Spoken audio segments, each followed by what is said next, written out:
আসসালামু আলাইকুম প্রিয় দর্শক, সবাইকে স্বাগত জানাচ্ছি আমার দেশ লিড নিউজে। সঙ্গে আছি আমি তামান্না মিনহাজ।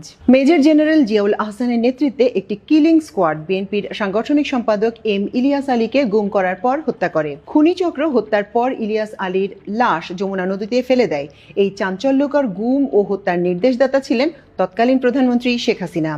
আন্তর্জাতিক অপরাধ ট্রাইব্যুনালে ১৬৪ ধারায় দেয়া স্বীকারোক্তিতে র্যাব সদস্য সার্জেন্ট তাহিরুল ইসলাম ইলিয়াস আলীকে অপহরণের নির্মম ঘটনার বর্ণনা দিয়ে এই চাঞ্চল্যকর তথ্য প্রকাশ করেন। স্বীকারোক্তিতে তাহিরুল বলেন, জিয়াউল আহসানের নির্দেশে ঘটনার রাতে শেরাটন হোটেল থেকে তিনি ইলিয়াস আলীকে অনুসরণ করেন। মহাখালী পৌঁছানোর পর জিয়াউল হাসান নিজেই আরেকটি টিম নিয়ে ইলিয়াস আলীর গাড়ি অনুসরণ করেন। ইলিয়াস আলীর গাড়ি বনানীর ২ নং সড়কের বাসার সামনে পৌঁছার আগেই বনানীর সাউথ পয়েন্ট স্কুলের সামনে থেকে তাকে তুলে নেওয়া হয়। ইলিয়াস আলীর সঙ্গে তার ড্রাইভার আনসারকেও অপহরণ করা হয়েছিল। গাড়িটি জলখাবার হোটেলের সামনে দিয়ে বনানীর রাস্তায় ঢুকেছিল। ট্রাইব্যুনাল সূত্র আরও জানায়, ইলিয়াসকে হত্যা ছাড়াও র্যাবের জিয়াউল হাসানের কিলিং স্কোয়াডের এক সদস্য একদিনে ১১ জন এবং আরেক সদস্য ১৩ জনকে খুন করেছিল। উল্লেখ্য, জিয়াউল হাসান তখন র্যাবে কর্মরত ছিলেন। বর্তমানে তিনি জেলে আটক রয়েছেন। আন্তর্জাতিক অপরাধ ট্রাইব্যুনাল ও গুম তদন্ত কমিশন সূত্রে আরও জানা গেছে, ইলিয়াস আলীকে অপহরণের সঙ্গে জড়িত ২ জন সেনা কর্মকর্তা বর্তমানে সেনাবাহিনীতে রয়েছেন। এরা হলেন ওয়ারেন্ট অফিসার জিয়া ও ইমরুল। জিয়াউল হাসানের রানার হিসেবে গুম ও খুন মিশনের হুকুম তারা তামিল করতেন। খুনি চক্রের সদস্য হিসেবে চিহ্নিত হওয়ার পর গুম তদন্ত কমিশন ও আন্তর্জাতিক অপরাধ ট্রাইব্যুনালের তদন্ত টিমের সুপারিশের পরিপ্রেক্ষিতে সেনাবাহিনী এই ২ সদস্যকে ক্লোজড এবং অন্তরীণ করেছে বলে সংশ্লিষ্ট সূত্রের খবর নিশ্চিত করেছে। ২০১২ সালে ১৭ এপ্রিল সন্ধ্যার পর দলীয় নেতাকর্মীদের নিয়ে ইলিয়াস আলী সভা করেন তৎকালীন শেরাটন হোটেলে। সভা শেষ করে রাত ১১টায় তিনি বের হন এবং গাড়িতে করে বাসায় যাচ্ছিলেন। অপহরণের লক্ষ্যে জিয়াউলের নির্দেশে শেরাটন থেকেই অনুসরণ করছিলেন র্যাবের সদস্য সার্জেন্ট তাহিরুল ইসলাম। তাকে চিহ্নিত করেছে আন্তর্জাতিক অপরাধ ট্রাইব্যুনালের তদন্ত টিম। তাকে তদন্ত কমিটিতে আনা হয়। জিজ্ঞাসাবাদের পর আন্তর্জাতিক অপরাধ ট্রাইব্যুনালে ১৬৪ ধারায় স্বীকারোক্তিমূলক জবানবন্দি দেন। জবানবন্দিতে তিনি উল্লেখ করেছেন, আমার দায়িত্ব ছিল শেরাটন থেকে অনুসরণ এবং বেতার বার্তায় গতিপথ জিয়াউল স্যারকে জানানো।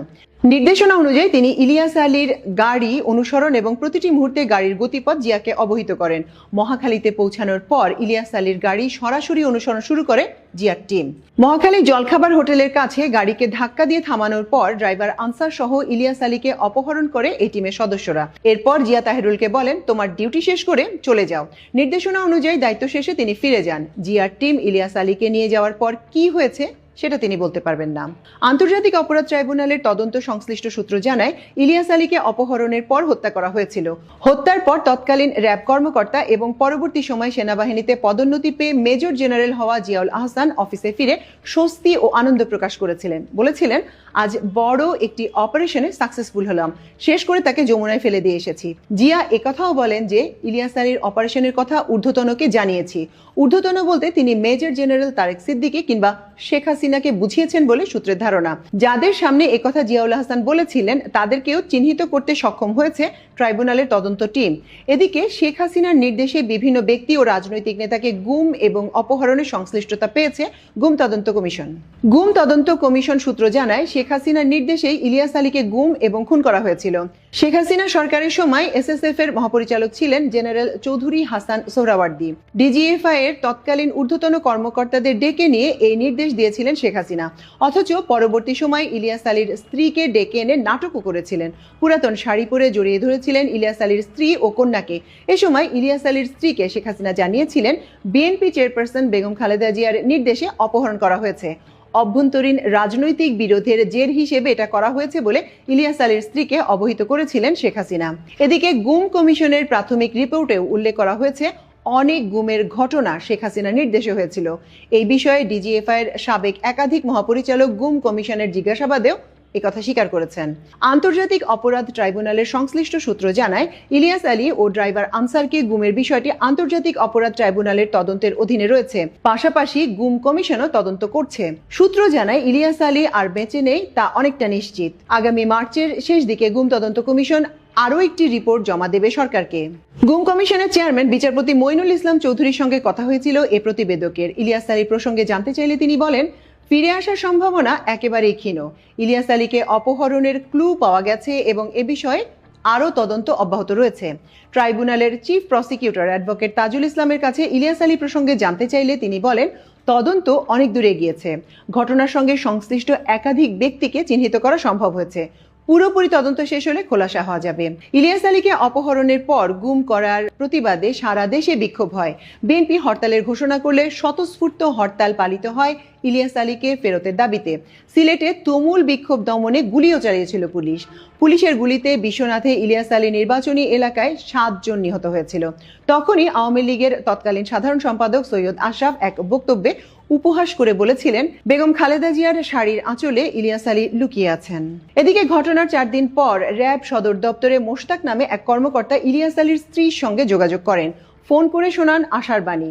এই র‍্যাব কর্মকর্তা জানান, আমাদের কাছে ইনফরমেশন আছে উনাকে পাওয়া যেতে পারে, আপনারা প্রিপারেশন রাখেন। এরপর ওই র‍্যাব কর্মকর্তা আরও একদিন ফোন করে একই কথা শোনান। এর কিছুদিন পর ইলিয়াস আলীকে পাওয়ার আশার বেলুন ফুটো করে দেন ওই র‍্যাব কর্মকর্তা। তার সঙ্গে যোগাযোগ করলে পরিবারের সদস্যদের জানান যে ইনফরমেশনটা ছিল সেটা এখন আর নেই। এই বিষয়ে আর কিছু বলতে পারছেন না বলে জানিয়ে দেন তিনি। কয়েকদিন পর জনৈক এক ব্যক্তি ফোন করে ইলিয়াস আলীর স্ত্রীকে জানান, ইলিয়াস আলী জীবিত আছেন, আপনি ইচ্ছা করলে প্রধানমন্ত্রীর সঙ্গে সাক্ষাৎ করতে পারেন। কিভাবে সাক্ষাৎ করা যায় সেটাও তিনি বলে দেন। স্বামীর সন্ধান পেতে পরদিনই প্রধানমন্ত্রীর সাক্ষাতের সুযোগ চেয়ে আবেদন করে পরিবার, অনুমতিও মেলে। 2 পুত্র ও শিশুকন্যাকে গণভবনে ডাকেন শেখ হাসিনা। তার সন্তানদের মাথায় হাত বুলিয়ে সান্ত্বনাও দেন। শেখ হাসিনার সঙ্গে সাক্ষাতের কিছুদিন পর গাজীপুরের পুবাইল থেকে ইলিয়াস আলীর স্ত্রীর মোবাইলে আরও একটি ফোন আসে। এক নারী ফোন করে জানান, ইলিয়াস আলীকে পাওয়া যেতে পারে, দ্রুত পুবাইলে আসেন। বেশ কয়েকজন দলীয় নেতা এবং র‍্যাব কর্মকর্তা মোশতাক সহ দ্রুত পুবাইলে যায় পরিবার। সেখানে যাওয়ার পর স্থানীয়রা জানান, একজন লোককে মাইক্রোবাসে করে সরিয়ে নেওয়া হয়েছে।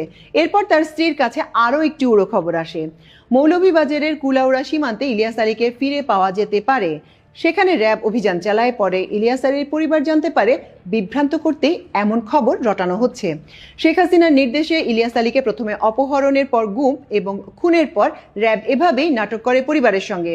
স্বামীর সন্ধানের জন্য উচ্চ আদালতের দ্বারস্থ হয়েছিলেন স্ত্রী লুনা। একটি হেভিয়াস কর্পাস আবেদন দায়ের করে সন্ধান পেতে উচ্চ আদালতের নির্দেশনা চাওয়া হয়েছিল, কিন্তু শেখ হাসিনার অনুগত হাইকোর্ট তখন কোনো আদেশ দেয়নি। উল্লেখ্য, ইলিয়াস আলী ও তার সঙ্গে ড্রাইভার আনসার আলীকে 2012 সালের 17 এপ্রিল বনানীর 2 নম্বর সড়কের সাউথ পয়েন্ট স্কুলের সামনে থেকে অপহরণ করা হয়। সেদিনই তিনি বিকেলে সিলেট থেকে ফিরে দলীয় নেতাকর্মীদের নিয়ে সাবেক শেরাটন ও বর্তমান ইন্টারকন্টিনেন্টাল হোটেলে একটি বৈঠকে মিলিত হয়েছিলেন।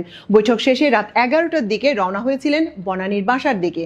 ইলিয়াস আলীর বাসার কাছাকাছি অবস্থান থেকেই তাকে তুলে নেওয়া হয়েছিল।